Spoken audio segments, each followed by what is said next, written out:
And welcome everybody to another amazing day right here on the Andrew Cooperrider Show. It's been a few weeks since we've done a show.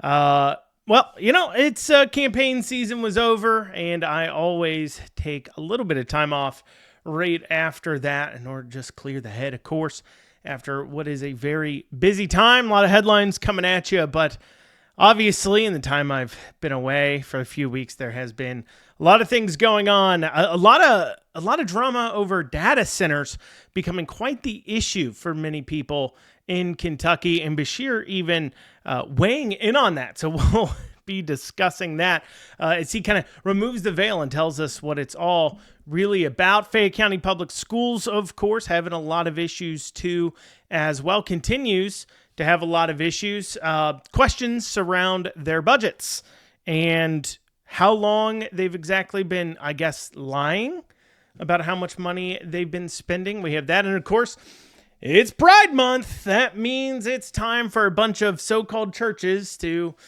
affirm people in sin. So we will discuss all that and more today here on the Andrew Cooperrider Show. Please make sure you like, comment, share, subscribe. But without further ado, let's dig down into it. So, data centers have been quite a big issue. And I want to say from the start where I kind of stand on data centers for people who may be unaware or anything else. I am obviously concerned over AI as far as surveillance goes, central bank digital currency, all those things take data centers. But just from Beshear, let's put all that to the side. Let's put the concerns about AI to the side. I know it's hard, but let's just do it. So we'll put that to the side. Let's go ahead and put any kind of concerns about the surveillance state to the side. Once again, I know that's hard to do, but let's go ahead and do that for me if we can. So let's put all that to the side real quick and just talk about and pretend for a second that there's no concerns there, and we all agree that America as a whole needs data centers. Let's just start from there, because there's a lot of things going into this argument. There's a lot of people concerned about AI taking jobs, a lot of people concerned about, of course, AI being used as a predictive algorithm, kind of like pre-crime. That's been a concern. A lot of people concerned about it tracking citizens, of course. All those things are real concerns, but don't have as much to do with data centers in your backyard as much to do with data centers overall.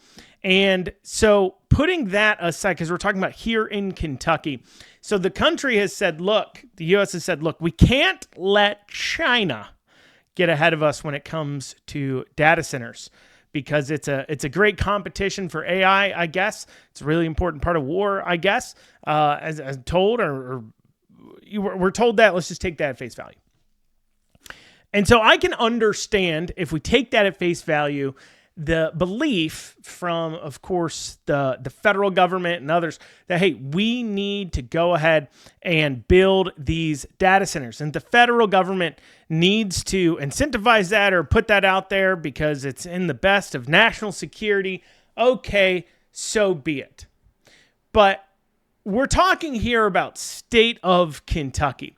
And the question becomes, does the state of Kentucky need to be incentivizing these data centers? I'm not even talking about, do we need to be allowing them, quote unquote, because I've seen a few people claim, well, if you're speaking out against data centers, you must not like AI, you don't like the free market, so on and so forth, right?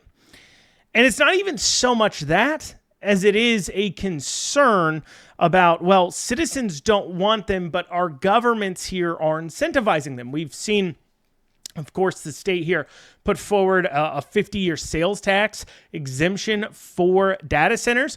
That is, they pay sales taxes on items they purchase. Pretty much the only way the state government really makes money off data centers. Because that's the other thing too.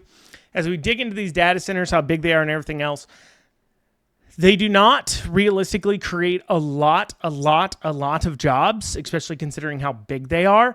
Obviously, there's a lot of construction jobs. A lot of that's from out of state comes in. And the other problem with construction and large construction jobs, and I know they felt this in Hardin County with the Ford battery plant, and we see this all the time, is a brief localized inflation where the demand for hotels and of course food and housing for that amount of time gets so big that it pushes up the cost of everything.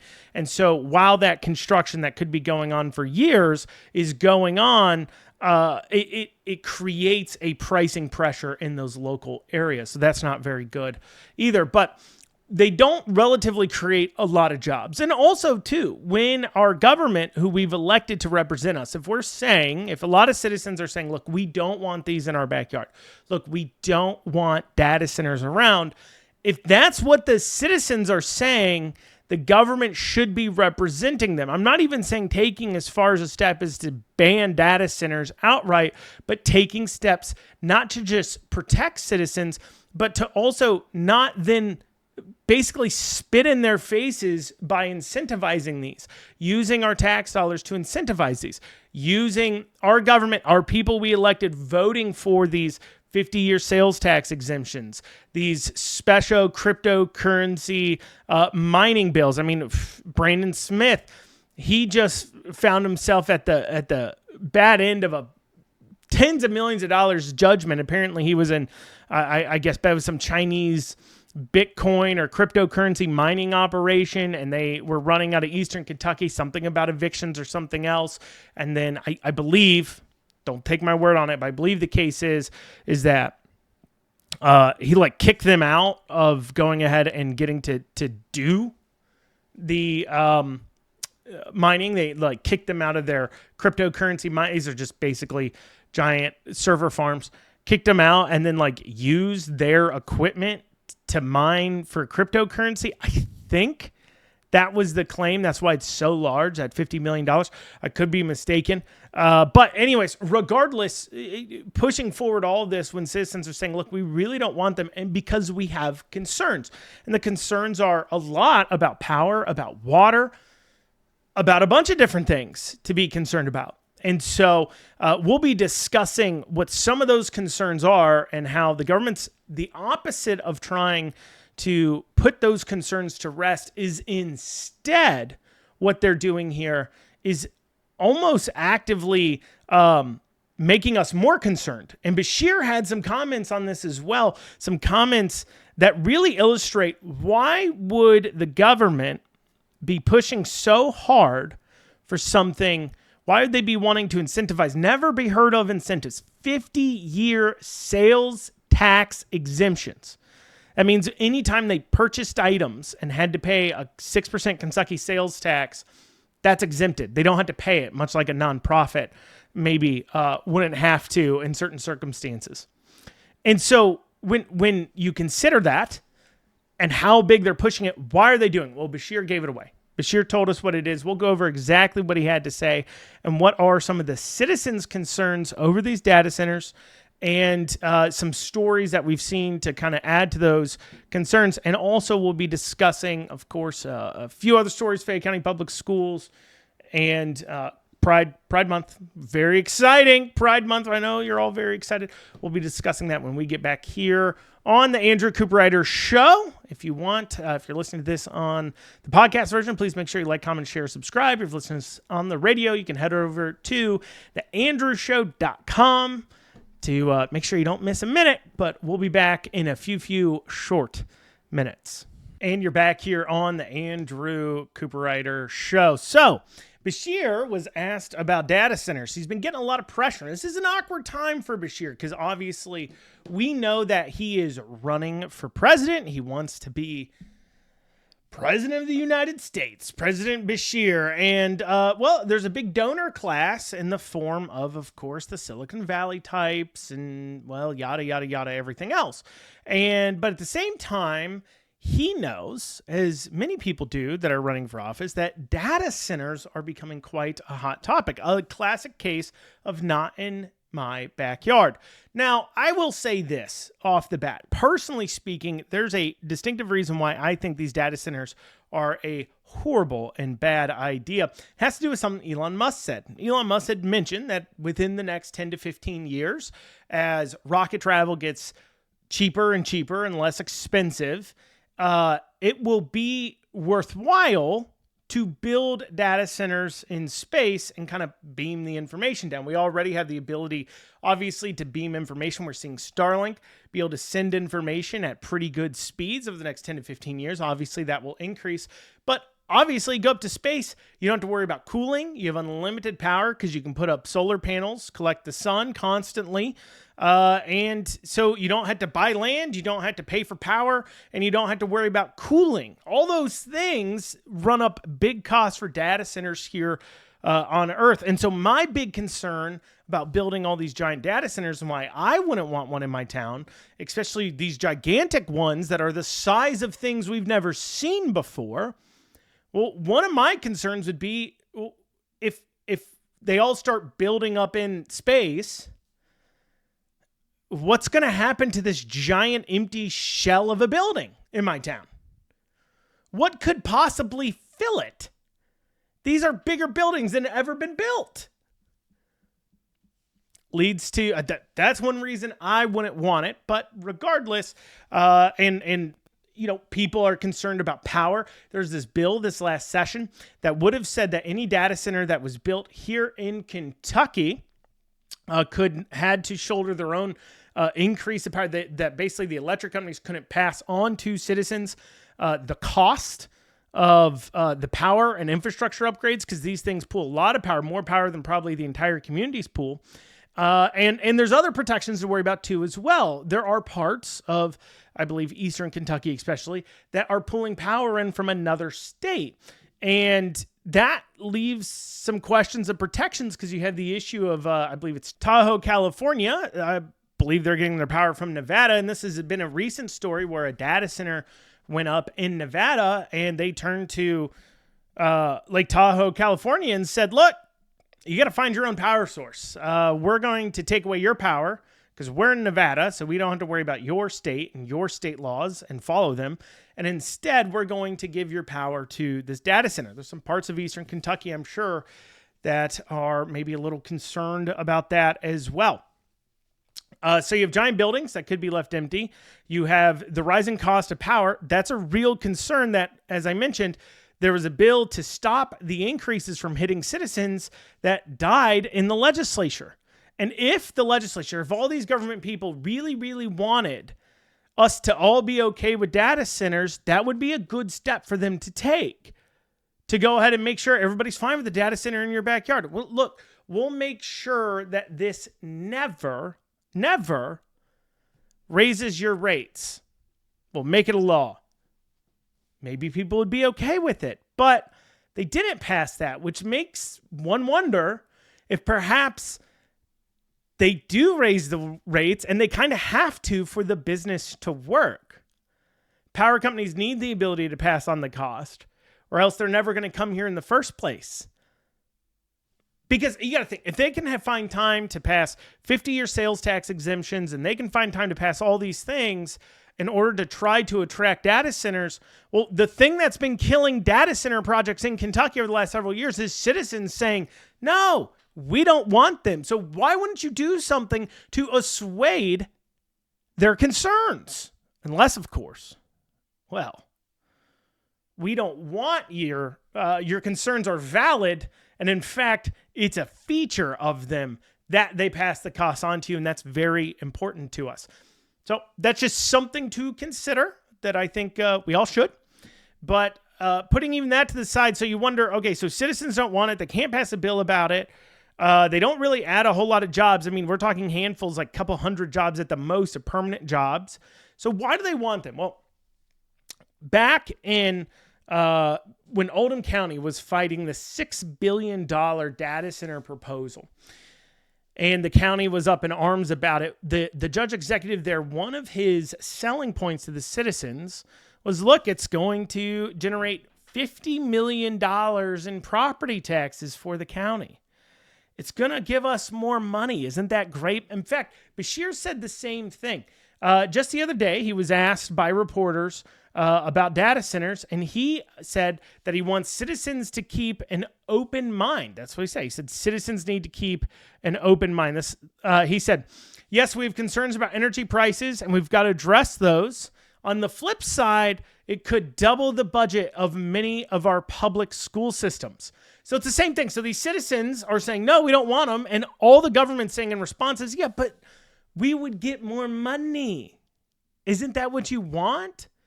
Don't you want us to have more money? Think of all the more things we could do for you, because, all the times that government has gotten more money, they've been so much better, right? I feel that way. I don't know if you do. I feel they have a fantastic track record about being able to handle it when they get a lot more money and not wasting it and not needing more money. I mean, when have we, so we were told the lottery would solve all the school funding issues, and now we're told data centers are what's going to go ahead and solve all the school funding issues.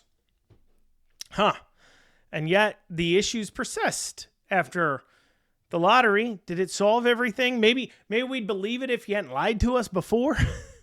But regardless, the point is that it's about them bringing in more revenues. They want more money into the government, more power to the government. And so the Oldham County Judge Executive, now here's kind of the side they're not really wanting to talk about, is where, when they say, well, bring in more property taxes, where's it coming from? Who's it coming from? Because let's think about it. Okay. The data center in Oldham County has some of the highest property tax rates. Okay. The data center in Oldham County, the big project, would have been $6 billion was the total overall project they're trying to get done. That's purchasing the land, that's building it, that's trucking in everything, setting everything up. That doesn't necessarily mean the building itself was worth $6 billion. Now, the claim from the judge executive was if they move forward with the $6 billion project, that would bring in $50 million more in property taxes, which would mean a real property increase of about $4.4 billion at their property rate. I believe it's $1.13 per hundred is what Oldham County is. And so that would require $4.4 billion. And that makes some sense.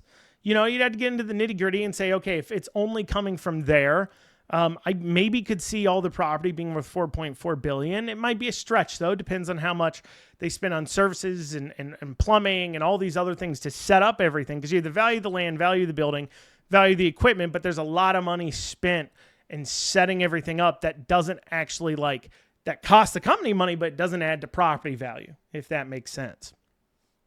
So they were claiming $51 billion, but Beshear just said it could double some of the school districts' budgets. Double it. Well, the smallest school district in Kentucky, a few hundred students, and I believe their budgets are around 15 million or so. Those are the small independent school districts. They have 300-400 students. That's it. And so obviously when they're the smaller independent ones, there's not a lot of space necessarily all the time within them for places to be built. So if we look at a reasonable area where you actually would have space to build these data centers, you're talking about school budgets somewhere between $30 to $50 million on the low end. Keep in mind, Lexington's is now $880 million. We'll talk about that here in a bit. But Louisville's is nearly $2 billion, $3 billion, right? Smaller school districts in the area are still a couple $100 million in the Lexington area, even Central Kentucky area.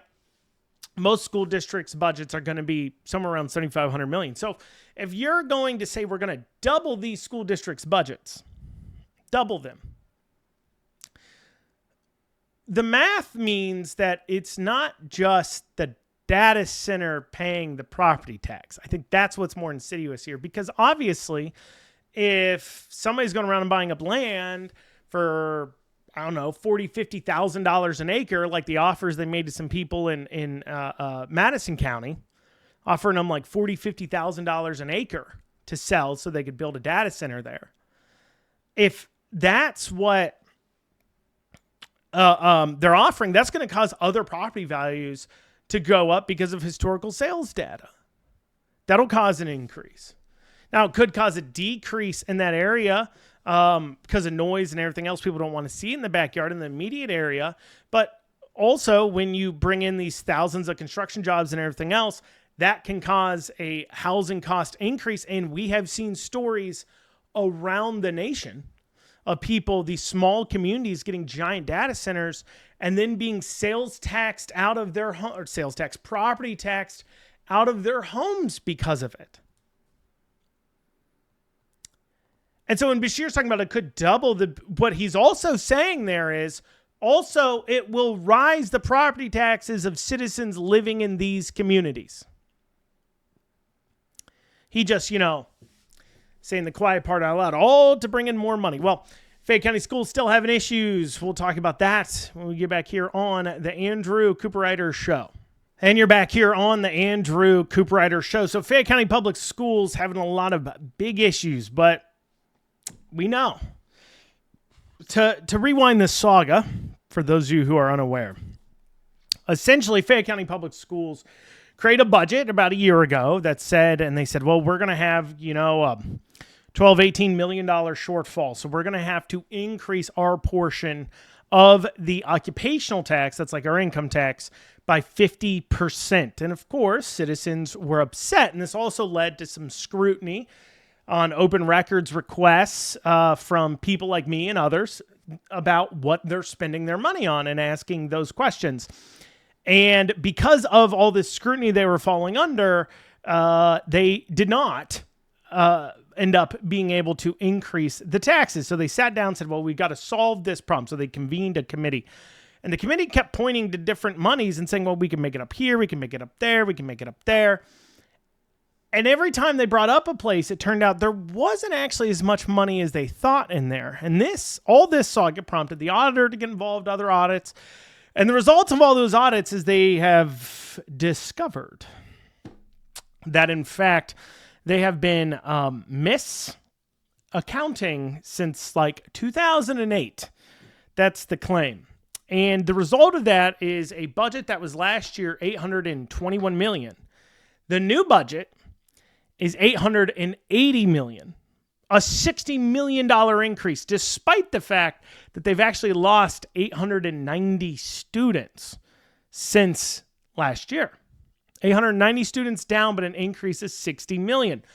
They've also made another $12 million in cuts to administrators and some other staff. They say it's not really been in the classroom. There's been some protests claiming differently, but regardless, they made an additional $12 million in cuts. So that's $70 million.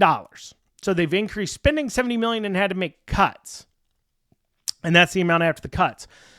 And so you say, that $70 million gap's pretty big.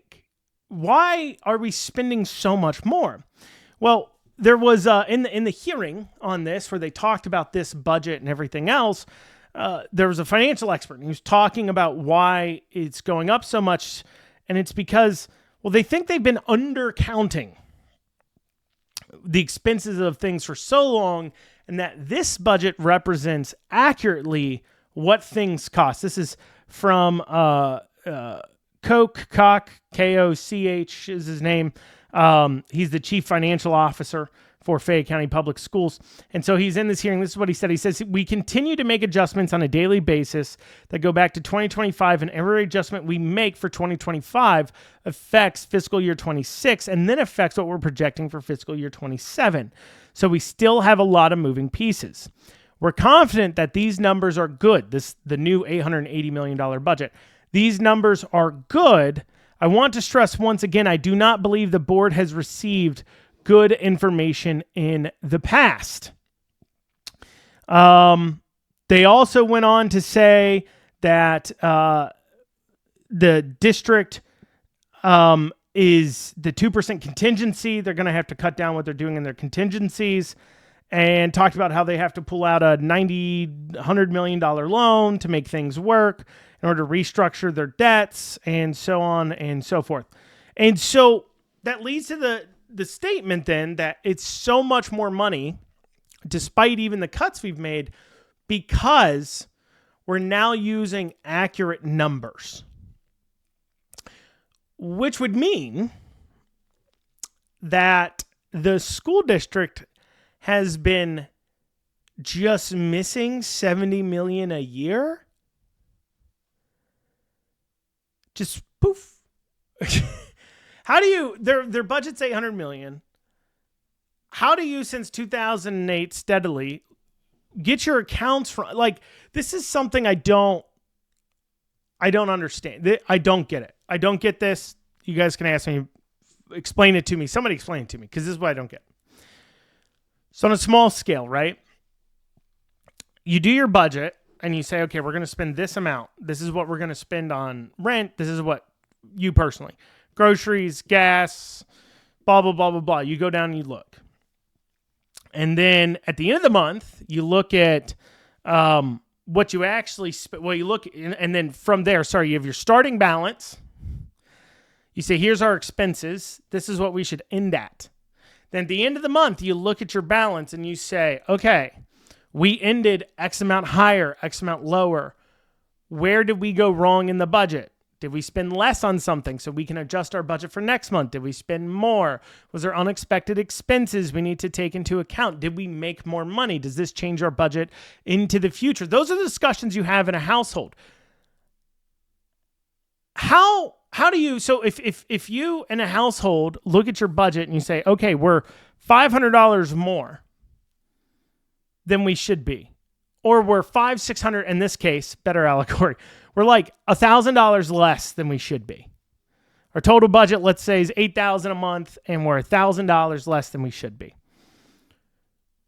You would go back and say, what did we spend this money on? Especially as you're preparing your budget for the next month. So every year they prepare a budget. They have a starting balance amount.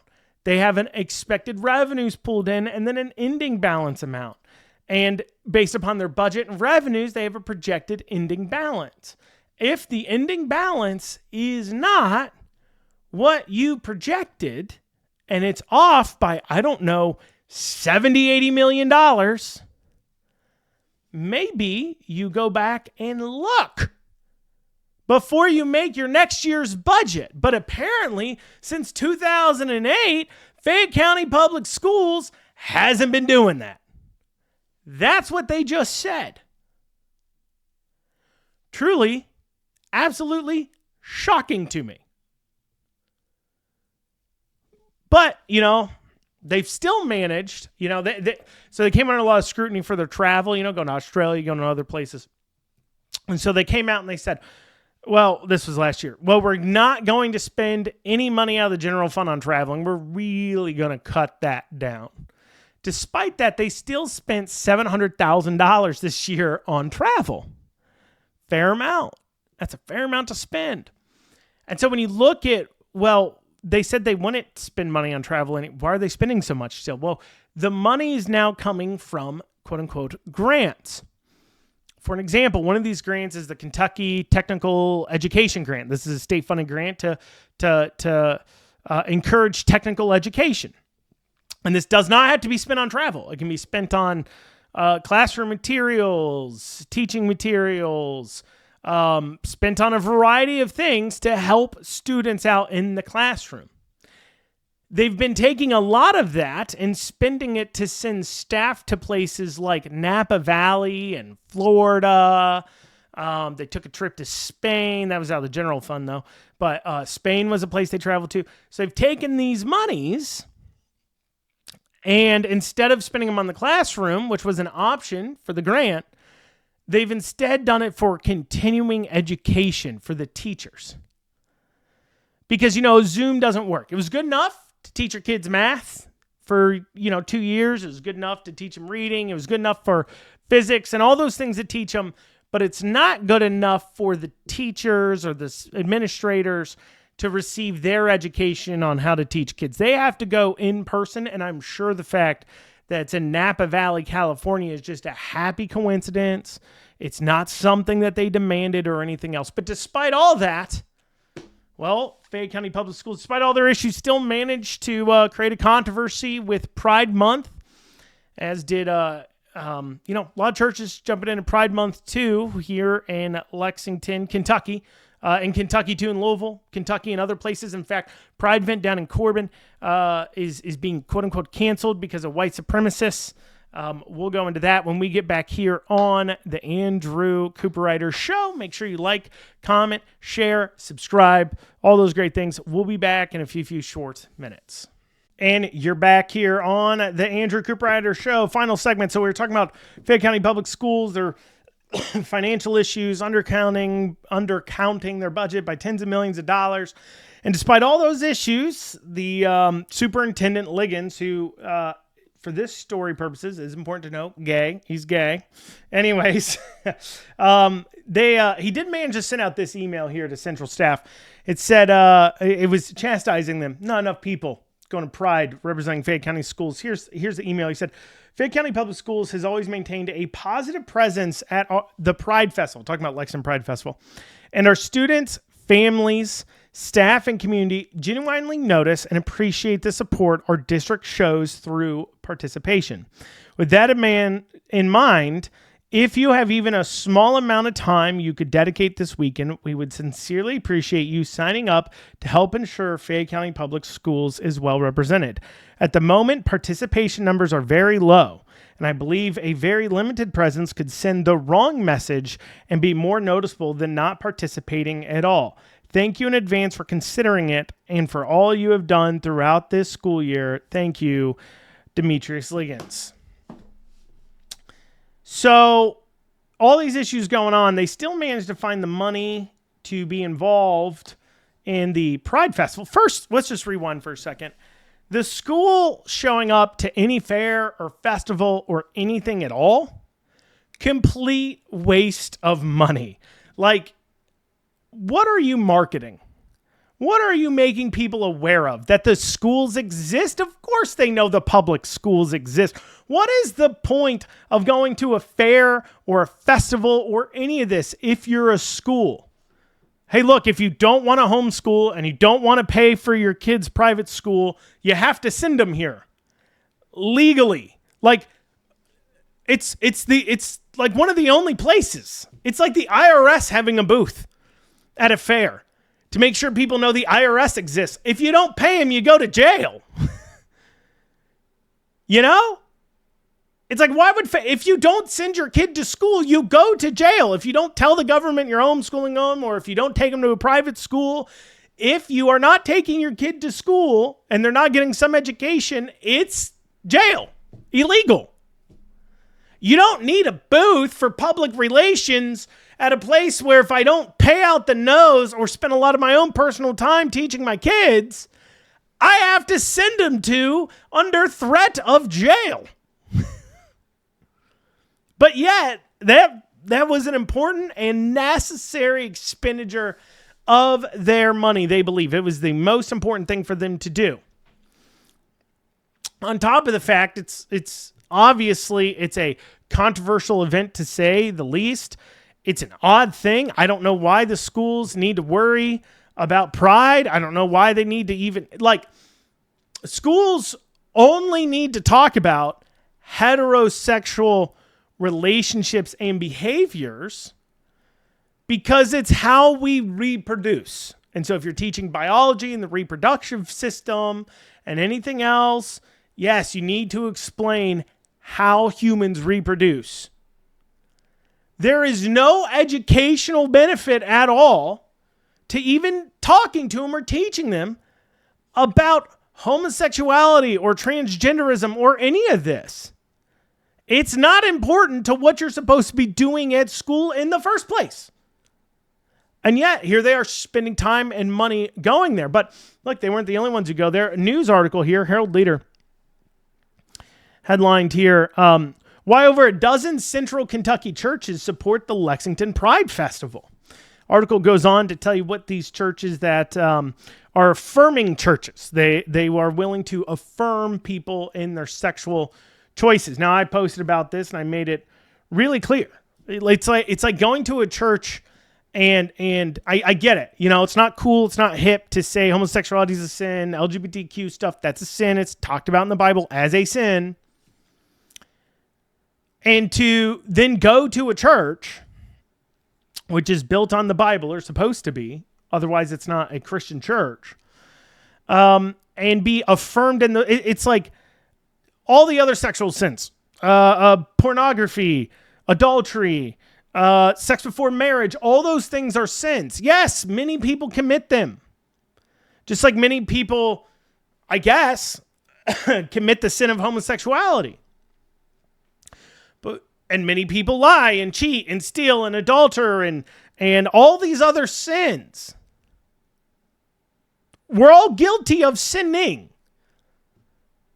Not necessarily the same sins, but we're all guilty of sinning. And when you go to church, you're not, the Bible doesn't say go and sin more. It says go and sin no more. Okay? You don't go to church to be affirmed. It's not like you sit down with your pastor and you say, I'm cheating on my wife. And the pastor says, well, that's okay. It's like saying, I'm cheating on my wife, and the pastor being like, that's wrong. And you'd be like, wow, what a bigot. Like, the Bible's clear about it. Don't cheat on your spouse. And if you're doing it, you shouldn't do it. And if you go talk to your pastor about it, your pastor should tell you, don't do it. That's a sin. It's awful. But yet they want you to ignore it. And then when you talk about it, they say, well, you hate the gays. That's bigotry. No, it isn't. It's literally the religious belief. That is a sin. Our doors are not closed at the church to people who engage in homosexuality. They're wide open to them. What's closed off to them is coming in and then being told what you're doing is okay. Just like if you come in and you're a thief, you don't expect to be told it's okay. You come in and you're adultering. You don't expect to be told it's okay. You come in and you're watching pornography. You don't expect to be told it's okay. You come in and you're having sex before marriage. You shouldn't expect to be told it's okay. But yet,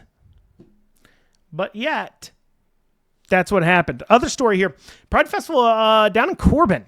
Organizer has said they have to push back, have to cancel because she heard that white supremacists were going to tell her who Corbin belonged to. She heard it. They didn't say it to her. She couldn't describe who they were. She heard somebody else tell her that some white supremacists had said that. They didn't make a post online. There's no evidence of this. Despite that, the local media decided to run with the story. She said, look, I can't hold it because of white supremacists unless you volunteer. I need more volunteers and more money. And then maybe I could hold it. It sounds to me more like you just needed money and volunteers. And perhaps you made up a story about white supremacists that has no evidence at all, no corroboration, nobody else you can point to say who told it. Somebody told me. It's like Jesse Smollett, but like gayer somehow than Jesse Smollett. It clearly, and what's crazy to me is when the media reports on this, there's no air of come on, is that really true? Did you really hear that? Is this really a concern for you? Because I know we hear all the time about the rash of pride festivals that just have white supremacist attacks on them. When I look at political attacks across the country, what I see is a lot of, people who you would describe as white right-wing, the types of people that take issue with pride festivals. They're well known for their violence against people for political reasons. It is not the left and people who are perhaps members of the LGBTQ community that are known for maybe being a little more politically murdery. But, who am I to say that? I mean, I only have the facts. Well, guys, that's what we have time for today on the Andrew Cooperrider Show. Thank you all so much for joining. Bear with us here. We'll be putting out, of course, weekly episodes here next month or two, maybe going actually to daily episodes. Radio station talking about adding on the show daily. So you may get a heaping helping of Andrew Cooperrider every day if you can stomach it. So there you go. Well, guys, that's what we have time for. Once again, head over to the andrewshow.com. If you're listening on radio and TV, you want to know where to listen. If you're listening on the podcast format, please make sure you like, comment, share, subscribe, leave a comment, leave a review. That really helps out Well, that's what we got time for. Hope you guys have a great rest of your week.